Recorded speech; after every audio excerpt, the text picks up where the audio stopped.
साथियों, हम अक्सर सुनते हैं प्रकृति, विकृति और संस्कृति।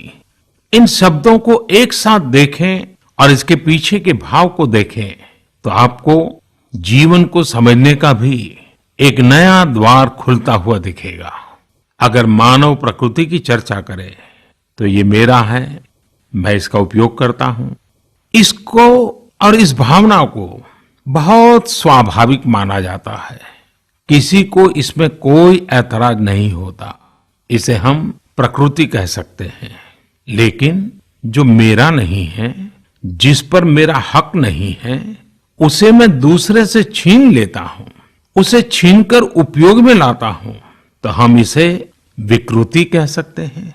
इन दोनों से परे, प्रकृति और विकृति से ऊपर जब कोई संस्कारित मन सोचता है या व्यवहार करता है तो हमें संस्कृति नजर आती है।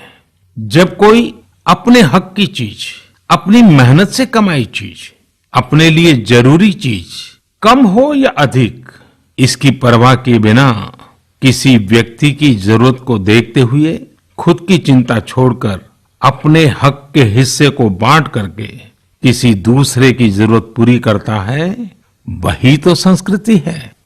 साथियों, जब कसौटी का काल होता है तब इन गुणों का परीक्षण होता है। आपने पिछले दिनों देखा होगा कि भारत ने अपने संस्कारों के अनुरूप, हमारी सोच के अनुरूप, हमारी संस्कृति का निर्वहन करते हुए कुछ फैसले लिए। संकट की इस घड़ी में दुनिया के लिए भी, समृद्ध देशों के लिए भी दवाइयों का संकट बहुत ज्यादा रहा है। एक ऐसा समय है कि अगर भारत दुनिया को दवाइयां न भी दे तो कोई भारत को दोषी नहीं मानता। हर देश समझ रहा है कि भारत के लिए भी उसकी प्राथमिकता अपने नागरिकों का जीवन बचाना है। लेकिन साथियों, भारत ने प्रकृति विकृति की सोच से परे होकर फैसला लिया। भारत ने अपनी संस्कृति के अनुरूप फैसला लिया। हमने भारत की आवश्यकताओं के लिए जो करना था उसका प्रयास तो बढ़ाया ही, लेकिन दुनिया भर से आ रही मानवता की रक्षा की पुकार पर भी पूरा ध्यान दिया। हमने विश्व के हर जरूरतमंद तक दवाइयों को पहुंचाने का बीड़ा उठाया और मानवता के इस काम को करके दिखाया। आज जब मेरी अनेक देशों के राष्ट्राध्यक्षों से फोन पर बात होती है तो भारत की जनता का आभार जरूर व्यक्त करते हैं।